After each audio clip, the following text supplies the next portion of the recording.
Okay हम लोग को देखना है chapter 5 force and laws of motion. तो सबसे पहले फोर्स होता क्या है। फोर्स आप लोग जो डेली लाइफ है हम लोग फोर्स का यूज हर जगह करते हैं। जैसे आप लोगों को बाल्टी ही उठाना है मान लो, तो बाल्टी में अगर पानी भरा हुआ है तो आप लोग उसको उठाओगे तो फोर्स लगेगा उसमें। फोर्स के बिना आप लोग क्या उठा सकते हो। अगर मान लो आप लोगों को 10 kg का कोई सैक रखा है जिसमें पोटैटो सैक है, मान लो आलू का बोरी है, उसको घसकाना है तो आप लोगों को उसको फोर्स लगाना पड़ेगा, तभी तो आप लोग उसको पुश कर सकते हो। तो फोर्स एक ऐसा ताकत बोलेंगे, फोर्स क्या है, एक ताकत है जो एक ऑब्जेक्ट को हिला देता है। ठीक है, तो अगर उसको हम लोग फिजिकल लैंग्वेज में लिखे, हम लोग फिजिक्स पढ़ रहे हैं तो फिजिकल लैंग्वेज में तो क्या लिखेंगे, what is force. Force is the external factor, बाहर का फैक्टर है। जैसे ये पेन को मुझे हिलाना है तो मैं बाहर से अपने हाथ को लेके आई और उससे हिलाई। ठीक है, तो force is that external factor which change और ट्राइज टू चेंज स्टेट और रेस्ट स्टेट और मोशन और shape size of an object. Force एक ऐसा एक्सटर्नल फोर्स है ना, जो कि उस ऑब्जेक्ट का स्टेट को चेंज कर देती है ना, और उसको मोशन में ले आती है और उसका शेप साइज भी चेंज हो जाता है कभी कभी। It is vector quantity. Vector quantity में क्या होता है, मैग्नीट्यूड भी होता है और डिस्टेंस भी मेजर कर सकते हैं हम लोग, है ना। ये वेक्टर फोर्स से में क्या होगा, उसको हम लोग क्या कर सकते हैं, मेजर भी कर सकते हैं। मैग्नीट्यूड मतलब कुछ मेजर भी कर सकते हैं। और अगर आप लोग इस प्लेस से इस पेन को उठा के इधर तक फोर्स लगा के ढकेले हो, पुश किए हो यहाँ तक, तो यहाँ से यहाँ तक का डिस्टेंस कितना है वो भी फाइंड कर सकते हैं। इसीलिए इसको क्या बोल रहे हैं, वेक्टर क्वांटिटी। तो फोर्स का वेक्टर क्वांटिटी क्या है बोलेगा तो आप लोग लिख सकते हो वेक्टर क्वांटिटी है। अब फोर्स कितने टाइप के होते हैं, 2 टाइप के, balance force and unbalance force. ठीक है, ओके स्टूडेंट्स, फोर्स कितने टाइप का होता है, 2 टाइप का, बैलेंस एंड अनबैलेंस फोर्स। ठीक है, बैलेंस फोर्स तो नाम से ही पता चल रहा है। जैसे हम लोग, अगर आप लोग वेइंग मशीन ले लो, तराजू बोलते हैं जिसको हिंदी में, है ना, इधर और इधर, तो अगर आप लोग इस वाले पार्ट में 2 kg अगर रखते हो और मान लो आप लोगों को शुगर लेना है तो इधर भी 2 kg ही शुगर रखना पड़ेगा, तभी जो ये बैलेंस होगा। बैलेंस होने से क्या होता है, दोनों फोर्स कट हो जाता है, 0 हो जाता है, क्योंकि दोनों ही बराबर हो गया। तो फोर्स क्या हो जाएगा, यहाँ जो भी लगा था फोर्स वो 0 हो गया।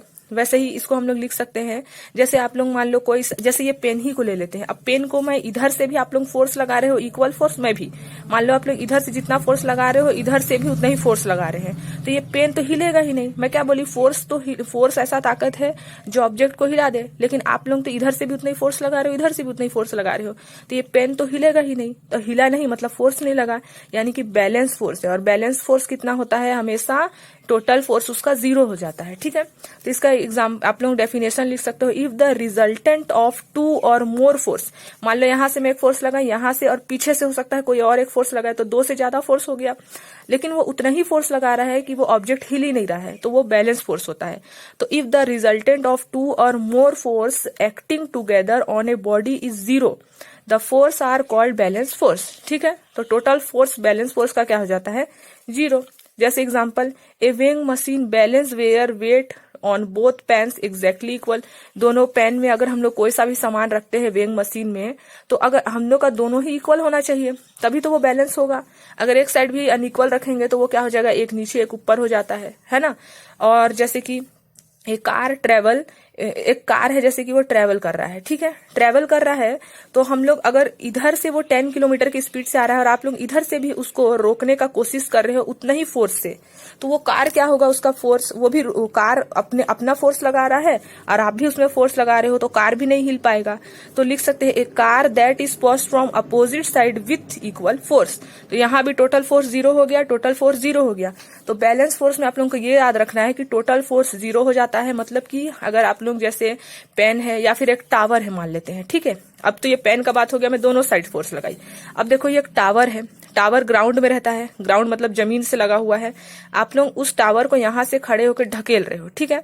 अब आप लोग इसको पुश कर रहे हो, लेकिन ये जो टावर है ये तो हिल ही नहीं रहा है। अब आप लोग सोचोगे कि यहाँ क्या बोला है, 2 और मोर फोर्स, लेकिन यहाँ तो सिर्फ एक ही आदमी है जो फोर्स लगा रहा है, तो यहाँ बैलेंस फोर्स कैसे हुआ, यहाँ बैलेंस फोर्स ऐसे हुआ क्योंकि ग्राउंड जो अर्थ है ना, अर्थ वो भी फोर्स लगा रहा है, ग्रेविटेशनल फोर्स, तभी तो अर्थ के ऊपर हमारा जो घर है, टावर है, वो सब खड़ा है ना। तो हम लोग जो है, अर्थ जो है वो उस टावर पे फोर्स लगा रहा है और आप लोग भी लगा रहे हो, तो 2 फोर्स हो गया। अब ये दोनों फोर्स इक्वल फोर्स लगा रहे हैं तो ये कट हो गया, इसीलिए टोटल फोर्स बैलेंस फोर्स का हमेशा क्या आता है, 0 आता है। ठीक है, अब देखते हैं फोर्स का सेकंड टाइप, अनबैलेंस फोर्स। अब अनबैलेंस फोर्स क्या होता है, जैसे कि हम लोग टग एंड वॉर वाला गेम खेलते हैं, रस्सी वाला, यहाँ से आप लोग रस्सी खींच रहे हो, है ना, और यहाँ से आप लोग रस्सी खींच रहे हो। तो टग एंड वॉर में क्या होता है कि जो विनर रहता है वो रस्सी पूरा खींच लेता है, और इधर वाले साइड वाले या इधर वाले जो भी विनर के साइड वाले रहते हैं उसके अपोजिट साइड वाले नीचे गिर जाते हैं, है ना। तो यहाँ अनबैलेंस फोर्स होता है। जैसे if the resultant of all forces, जैसे मैं यहाँ से फोर्स लगाई और यहाँ से कोई लगाया फोर्स लेकिन कम फोर्स लगाया, तो मान लो ये वाला फोर्स कम था ये वाला ज्यादा था, तो ये मूव हो जाएगा, है ना। तो यहाँ अनबैलेंस फोर्स में क्या होता है, जो भी ऑब्जेक्ट है वो मूव करेगा। If the resultant of all the forces acting on body is not zero, इसमें जीरो था, इसमें इज नॉट जीरो है, ठीक है। The force are called unbalance force. इसका total force is not is equal to zero और balance में is equal to zero. इसका example, in a tug of war the force applied by the winner team is greater in this case.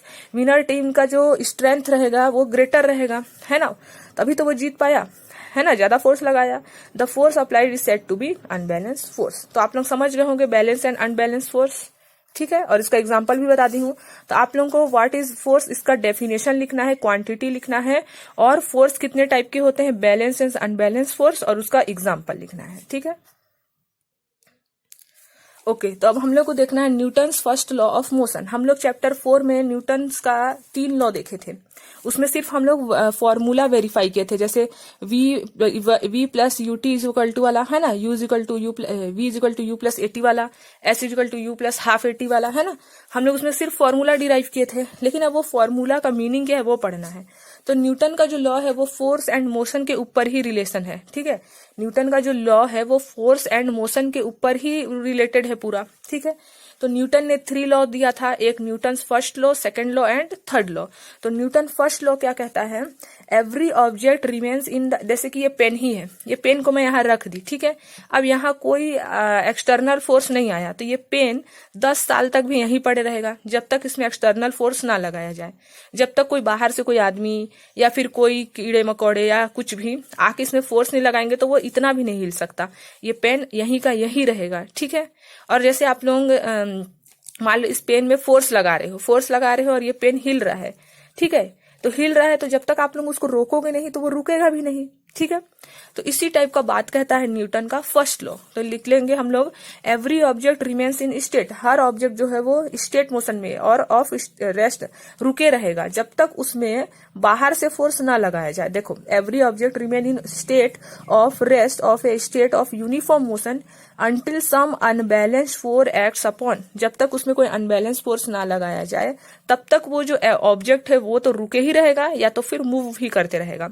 इस law को हम लोग और एक नाम से जानते हैं, inertia. This law is also known, अगर कोई पूछता है आप लोगों को कि फर्स्ट लॉ ऑफ मोशन का और क्या बोलते हैं, उसका और सेकंड नेम क्या है, तो आप लोग बोल सकते हो फर्स्ट लॉ ऑफ मोशन को हम लोग इनर्सिया भी बोल सकते हैं, क्योंकि इनर्सिया भी क्या करता है, टू रेजिस्ट एनी चेंज, वो अपने में कोई भी चेंजेस को रोकता है। रेजिस्ट मतलब रोकना, जैसे उसके में कोई भी चेंज हो रहा है तो वो उसको रोकेगा, ठीक है। क्योंकि इसमें भी देखो, जब तक उसमें बाहर से फोर्स नहीं लगाया फर्स्ट लॉ ऑफ मोशन में भी, तो इसमें भी क्या हुआ, रेजिस्ट कर रहा है ना, चेंज को रोक रहा है वो, क्योंकि वो चेंज होने ही नहीं चाहता है ना। तो इनर्सिया का भी डेफिनेशन लिख सकते हैं, inertia is a property of body due to its resist change. और इनर्सिया क्या है, एक प्रॉपर्टी है, कैरेक्टरिस्टिक है, जो बॉडी में जो भी चेंजेस है उसको रेजिस्ट करता है, रोकता है, ठीक है। और बोल रहा है कि of inertia depends on density of mass. जैसे ये अगर मास मतलब कि क्या होता है, वेट, जैसे ये लाइट है मतलब हल्का है तो इसको हम लोग मूव तुरंत कर सकते हैं, ठीक है। लेकिन वैसे ही अगर हम लोग ले लेते हैं बुक, ठीक है, बुक को लेंगे तो इसको मूव करना थोड़ा सा हैवी हो जाएगा। जैसे इसको मूव करने के लिए हम लोग तुरंत मूव कर सकते हैं, लेकिन इसको मूव करना हैवी होगा। तो इनर्सिया जो है वो मास पे डिपेंड करता है ना, यानी कि डेंसिटी पे डिपेंड करता है। तो इनर्सिया किस पे डिपेंड करता है, मास पे डिपेंड करता है, याद रखना, ठीक है। Inertia depends on mass of a body. कोई भी बॉडी ले रहे हो जिसमें आप लोगों को फोर्स लगाना है तो वो हमेशा अगर इनर्सिया में पड़ रहे हो तो उसमें मास में डिपेंड करेगा ही, ठीक है। If mass of an object is more, inertia will be greater, ठीक है। देखो यहां बोल रहा है if mass of an object is more, देखो if mass of an object is more, अगर किसी भी ऑब्जेक्ट का मास ज्यादा है तो उसका इनर्सिया भी ज्यादा होगा। और रेजिस्ट करेगा, क्योंकि भारी ऑब्जेक्ट को जिसका मास ज्यादा है उसको हिलाना और मुश्किल है, यानी कि वो और रेजिस्ट करेगा और वो अपने आप को चेंज होने नहीं देगा, है ना, जहां है वहीं रहने का कोशिश करेगा। जैसे मैं आप लोगों को एक टावर का एग्जांपल दी थी, तो टावर एकदम भारी है तो उसको हिलाना तो बहुत मुश्किल है, क्योंकि ग्राउंड भी उसमें क्या लगा रहा है, स्ट्रेंथ मतलब फोर्स लगा रहा है, तो उसका मास ज्यादा है। तो जिसका भी मास ज्यादा होगा उसको हम लोग को हिलाना बहुत मुश्किल होगा, उसमें फोर्स लगाना बहुत मुश्किल होगा। यानी कि जिसका भी मास ज्यादा होगा उसका इनर्सिया भी ज्यादा होगा। इनर्सिया का मीनिंग क्या है, टू रेजिस्ट एनी चेंज, वो चेंजेस को रोकता है, ठीक है। और जितना लाइट वेट होगा, मास जितना लाइट होगा, उतना ही इनर्सिया क्या होते जाएगा, डिक्रीज होते जाएगा, कम होते जाएगा, ठीक है। और इनर्सिया का जो होता है ऐसा यूनिट वो क्या होता है, केजी। मास है तो केजी होगा, याद रख सकते हैं इससे, ठीक है। अब हम लोग देखते हैं न्यूटन फर्स्ट लॉ का ही बात कर रहे थे जिसमें इनर्सिया आ गया था, तो मैं इनर्सिया के बारे में बता दी थी, इसको बाद में लिखना। पहले Newton first law of motion का ही एग्जांपल देख लेते हैं। Newton first law of motion क्या बोलता था कि every object remain in state of rest, state of uniform motion until some unbalance force act upon it. तो एग्जाम्पल लिख लेंगे, on beating a blanket with a rod, अगर blanket ले लें और उसको रॉड से क्या करे, बीट करे, पीटे, तो डस्ट पार्टिकल रिमूव होता है, ठीक है। तो डस्ट पार्टिकल क्या है, इनर्सिया है, मान के चलो कि उसमें वो रेजिस्ट कर रहा है किसी भी चेंज को होने में। जैसे आप लोग ब्लैंकेट में जब तक किसी डंडे या रॉड से उसको नहीं मारोगे तो उसमें जितना भी डस्ट पार्टिकल है वो नहीं निकलेगा, ठीक है। तो यानी कि वो जहां था वही था, वो स्टेट में ही था, स्टेट में ही, रेस्ट में ही था, वो निकला नहीं ना। लेकिन जब आप लोग एक्सटर्नल फोर्स रॉड लिए और उससे जब उसको बीट किए तभी तो उसका डस्ट पार्टिकल रिमूव हुआ, ठीक है। On shaking the trunk of tree का जो आप लोग ट्रंक रहता है उसको हिलाते हो तभी फ्रूट नीचे गिरता है, अगर नहीं हिलाओगे या फिर बाहर से कोई एयर जैसे अभी हवा चलता है तो गिरता है फ्रूट। अगर कोई एक्सटर्नल फोर्स नहीं लगेगा तो वो जो फ्रूट है वो भी नीचे नहीं गिरेगा। तो ये एग्जांपल आप लोग लिख सकते हैं किसमें, Newton first law of motion में, ठीक है। इसी से रिलेटेड एक एग्जाम्पल है, एग्जाम्पल देख लेते हैं। Give reason why passenger fall backward when suddenly bus और रेल स्टार्ट, है ना। और इसी के जैसे एक क्वेश्चन और है, when we jump on the same position in moving train we fall back on same position again, why does it happen. बोल रहा है give reason why passenger fall back. मान लो बस है, उसमें क्या है, सीट है और उसमें आप लोग बैठे हुए, ठीक है। व्हेन सडनली बस, जब अचानक से बस स्टार्ट होता है तो आप लोगों का जो अपर बॉडी है वो पीछे जाता है ना, पीछे की ओर, बैकवर्ड की ओर जाता है, और लोअर बॉडी फॉरवर्ड, ठीक है। ऐसे क्यों होता है, तो देखो क्यों होता है। व्हेन ए बस और rail suddenly moves forward the unwary passenger fall backward, the reason is that was lower part of body is contact with bus. जो हमारा लोअर पार्ट है बॉडी का वो बस के कॉन्टेक्ट में है, ठीक है।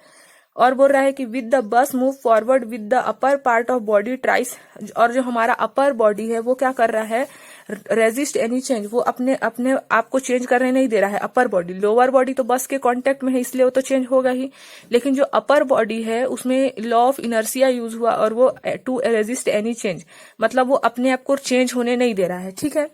तो ये बोलता है इसीलिए हमारा जो लोअर बॉडी है वो बैकवर्ड जाता है और अपर बॉडी फॉरवर्ड, ठीक है। अपर बॉडी फॉरवर्ड जाता है और लोअर बॉडी बैकवर्ड, ठीक है।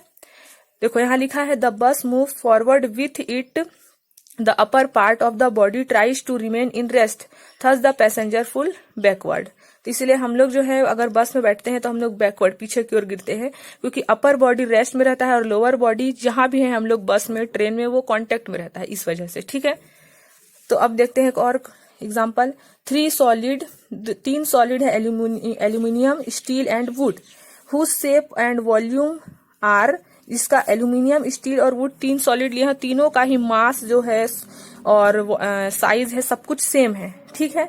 विच solid have more inertia. Inertia में हम लोग क्या पढ़े हैं, जिसका मास ज्यादा होगा उसका इनर्सिया भी ज्यादा होगा, है ना, वही फोर्स लगाने को रोक पाएगा, ठीक है, चेंजेस को कम करेगा। तो यहाँ क्या क्या दिया है, solid, steel, aluminium and would. तो सबसे ज्यादा हैवी क्या होगा, स्टील होता है, इसलिए स्टील का इनर्सिया सबसे ज्यादा होगा। तो लिख सकते हैं steel will have more inertia because it has more density and hence more weight, क्योंकि इसका डेंसिटी और वेट दोनों ज्यादा है, मतलब कि मास स्टील का ज्यादा है, इसीलिए इनर्सिया स्टील में सबसे ज्यादा होगा अकॉर्डिंग टू क्वेश्चन, ठीक है।